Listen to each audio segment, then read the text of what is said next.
calling it that, but that's sort of the idea behind it. Yeah. And it's kind of the middle ground between the custom shop and the Diamond Series model. Yeah. It's still a Diamond Series model, but it's sort of... Nick Johnston was never meant to be just another guitarist. With his melodic phrasing and unique style, he became an instrumental guitar hero. But his story didn't stop there.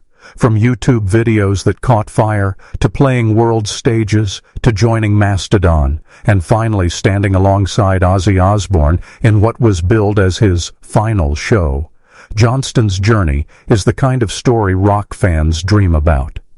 How did a small-town Canadian guitarist go from bedroom recordings to sharing the stage with legends? Let's dive into the chapters of Nick Johnston's unbelievable rise. Nick Johnston grew up in Ontario, Canada, far away from the music capitals of the world. Unlike many kids chasing fame, his dream wasn't about celebrity. It was about expression. Nick spent hours alone in his room, building a personal relationship with the guitar.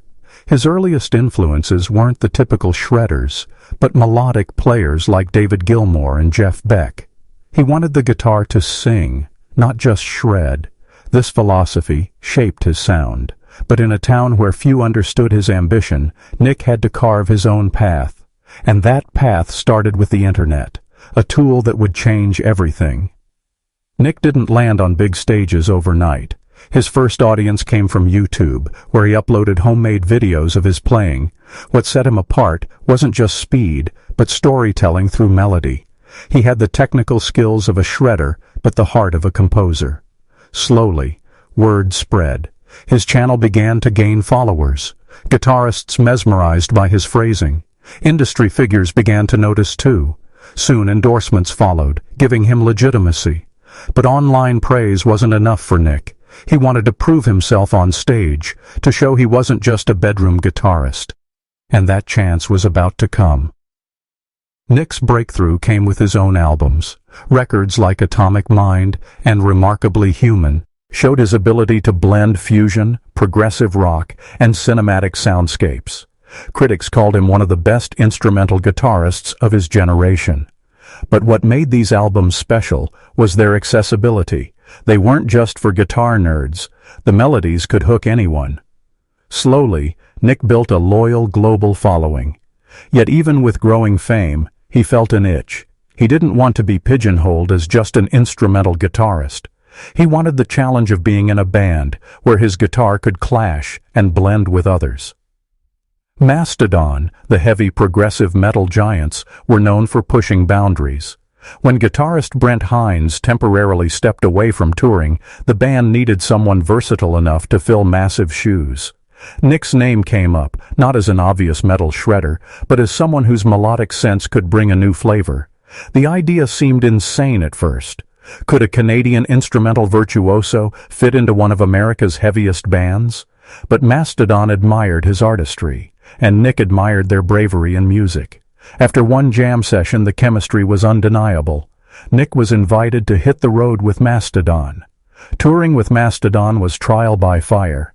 Their fan base wasn't easy to win over. Metal fans are loyal, and change can spark backlash. At first, some doubted Nick's ability to bring the weight needed for Mastodon's thunderous sound.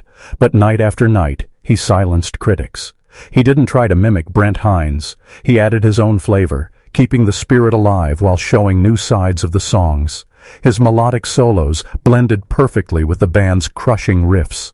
By the end of the tour, fans who once doubted him were chanting his name. Nick Johnston had proven he belonged on the biggest stages. While touring, Nick got a call that seemed almost unreal. Ozzy Osbourne's team was preparing what was announced as his final show. They wanted a lineup that would celebrate Ozzy's legacy while honoring the future of heavy metal. They needed a guitarist who could handle iconic riffs, emotional solos, and bring something fresh. Zakk Wylde was already confirmed, but they wanted a younger player alongside him. Nick's name rose to the top. For Nick, it was a moment of disbelief.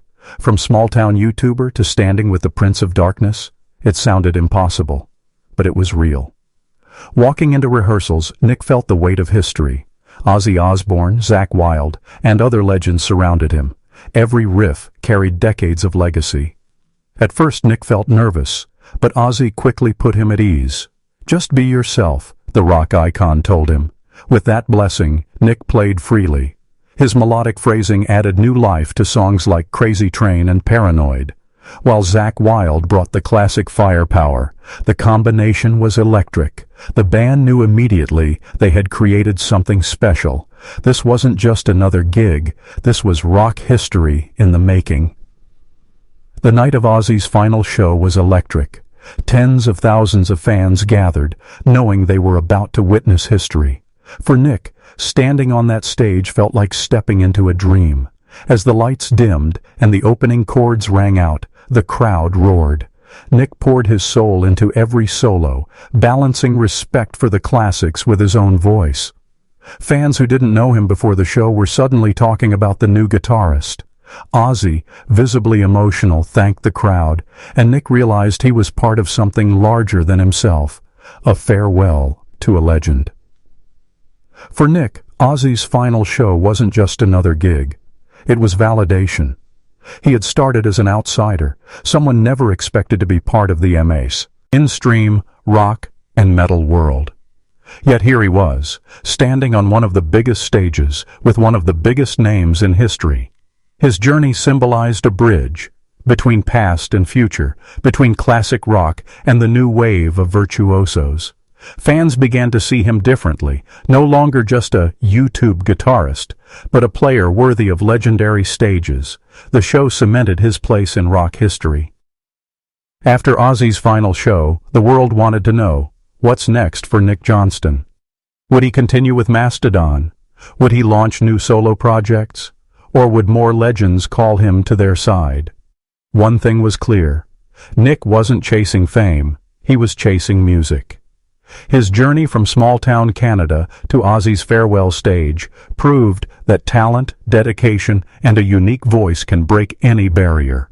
For Nick, the story isn't over. It's just beginning, and rock fans everywhere are waiting to see where his guitar will take him next.